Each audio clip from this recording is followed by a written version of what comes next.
এটা হচ্ছে Bijoypur BDR camp. এখানে যারা পর্যটন আসে, তারা যারা গাড়ি নিয়ে আসে হোন্ডা, সেগুলো এখানে পার্কিং করা হয়। তারপর যে যার মতো করে বেরিয়ে যায়। আমি আসলে এই যে দেখতে পাচ্ছেন রাশিমণি পার হই কামারখালি যাচ্ছিলাম আমার ছেলের বড় পিসির বাড়িতে। তো এদিকে হেঁটে হেঁটে যাচ্ছিলাম। আমার পেছনেও আরও ছিল, কিন্তু ওরা আসলে ক্যামেরার সামনে আসতে চাচ্ছিলেন না, সে কারণে আমি সামনে সামনে হাঁটছিলাম। এই রাস্তাটা আসলে খুবই শান্ত, খুবই সুন্দর রাস্তা, সবুজে ঘেরা, নির্জন রাস্তা, ভালো লাগে। অনেকদিন পরই আবার যাচ্ছিলাম আমার দিদিদের বাড়িতে।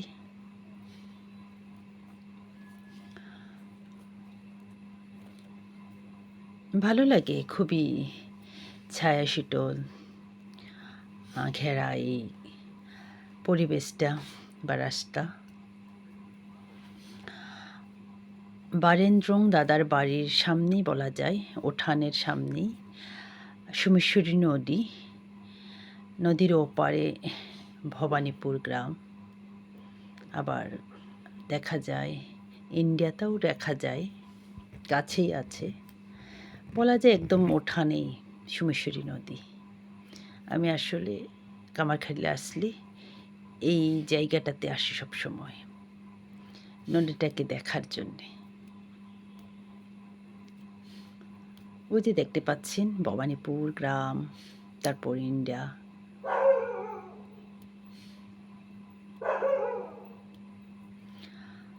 আর এটা হচ্ছে বিডিআর ক্যাম্প।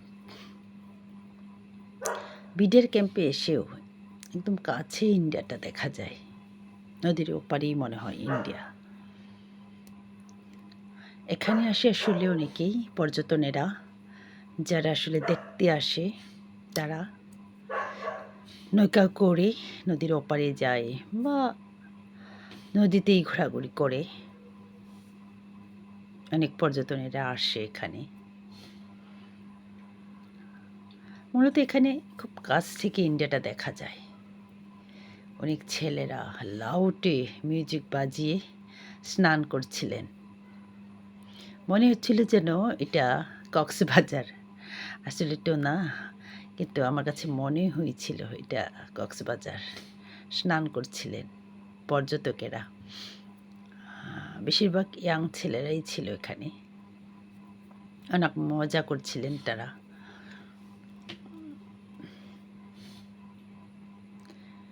ওই যে দেখতে পাচ্ছেন আপনারা অনেক দূরে, ওগুলো আসলে ইন্ডিয়া।